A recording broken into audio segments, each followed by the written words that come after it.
नमस्कार दोस्तों, back to our channel. Friends, मैं सबका अपने चैनल स्टॉक्स फॉर लाइफ पे बहुत स्वागत करता हूँ। स्टीफल फैमिली डे फिल्म नंबर सितंबर का महीना ऑलमोस्ट ख़त्म होने के कगार पे है और इसके बाद अक्टूबर का महीना शुरू होगा और उसके बाद दोस्तों दिवाली का महीना हमें देखने को मिलेगा। तो बहुत लोगों ने कमेंट बॉक्स में लिखा था कि सर दिवाली के पहले कोई पिक अगर होती तो ऑफकोर्स मुनाफा कमाया जा सकता है कि नहीं। तो मार्केट में दोस्तों अभी भी ना बहुत ऐसी अपॉर्चुनिटीज़ हैं, ऐसे बहुत सारे न्यूज़ हैं, ऐसे बहुत सारे डेटास है। अगर आप सही टाइम पे उसको ग्रैब करते हैं, पिक करते हैं, मार्केट काइंड रहा, मार्केट का सेंटिमेंट ठीक रहा, तो मेरा ऐसा मानना है दिवाली तक कुछ ऐसे शेयर्स हैं जिसमें तेज़ी की संभावना बहुत ही हद तक बढ़ जाती है। अब तो ऑफकोर्स दोस्तों मैं इधर पे ना कुछ ऐसे शेयर्स को कवर करूँगा जिसमें डेटास बहुत ही अच्छे आ रहे हैं और मेरा ऐसा मानना है कि long term point of view से अगर आप इसको बहुत सारे दिवाली तक भी होल्ड करते हैं तो अच्छे पैसे बनेंगे।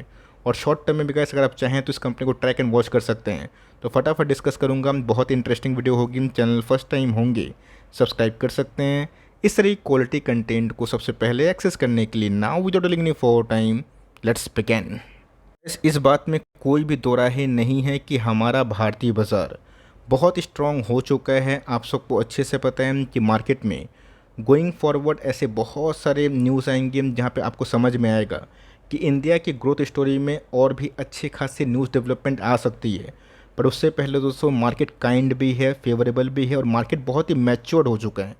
बिकॉज आप सबको अच्छे से पता है कि अगर आप 2021, 22 और 23 में देखें ना, एफ जो पहले बेचने से मार्केट कोलैप्स होता था, अभी के टाइम दोस्तों एफ को ख़रीदने का मौका नहीं मिल रहा है।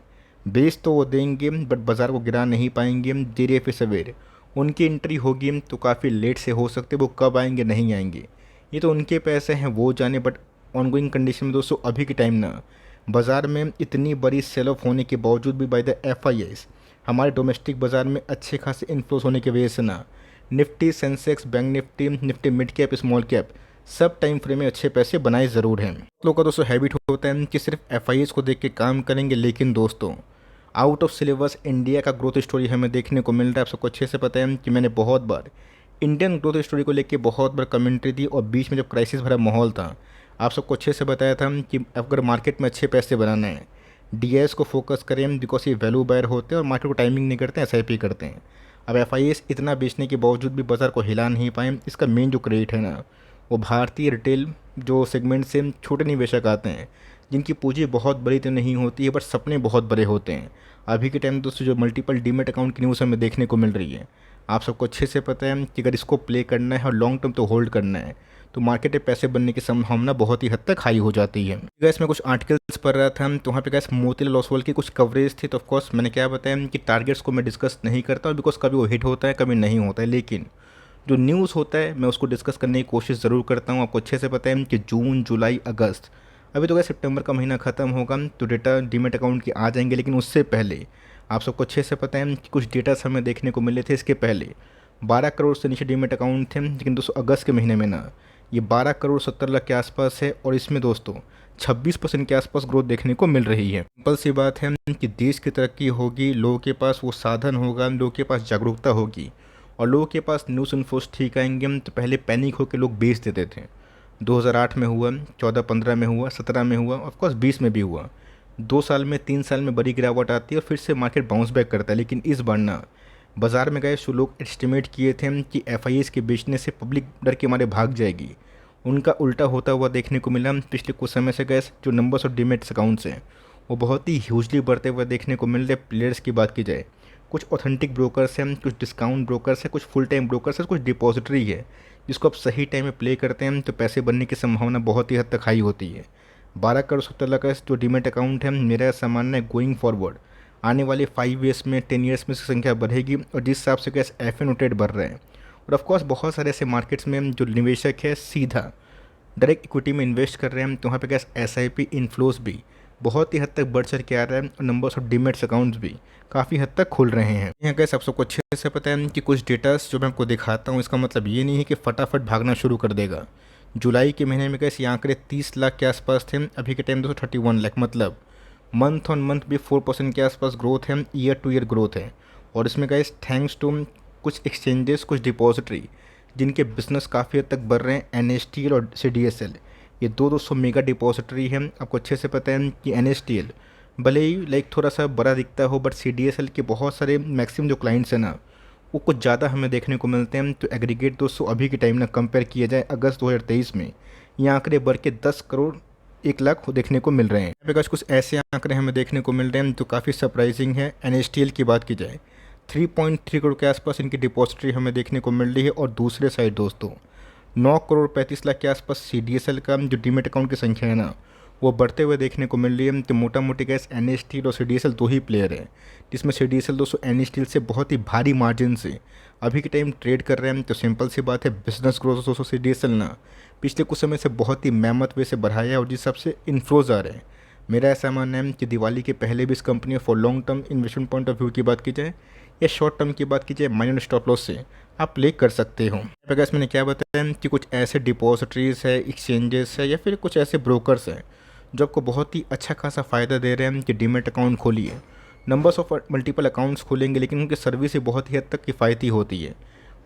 डीमेट अकाउंट में अगर आप डिलीवरीज लेते हैं तो बहुत ही हद तक ज़ीरोधा नील चार्ज ही करते हैं।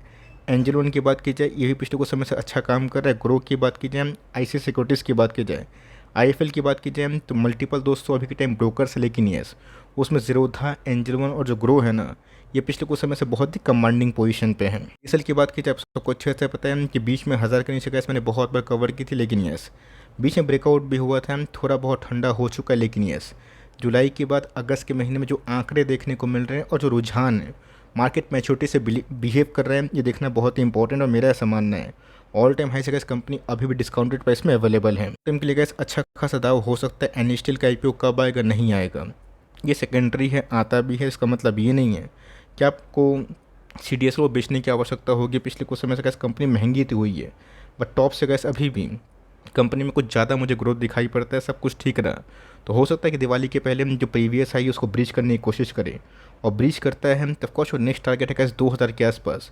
ये गोइंग फॉरवर्ड 1 साल में दिखाई पड़ सकते हैं। तो यहाँ पे कैसे अगर सिस्टमेटिक वे से इन्वेस्टमेंट करते हैं तो ठीक है, और कभी भी कैसे थोड़ा गिरावट मिलता है, कंपनी अच्छी है, आप चाहें तो 1250 का स्टॉप लॉस लेके शॉर्ट टर्म में दिवाली के पहले दाव ले सकते हैं। स्टॉप लॉस लेना नहीं चाहते हैं तो ऑफकोर्स जो हॉरिजन है ना, उसको आप लंबा करते हैं, बढ़ाते हैं, तो अच्छे पैसे ज़रूर बनेंगे। पिलर की बात की जाए, BSE और BSE की बात की जाए, हमने कहाँ देखा था और कहाँ जा चुका है।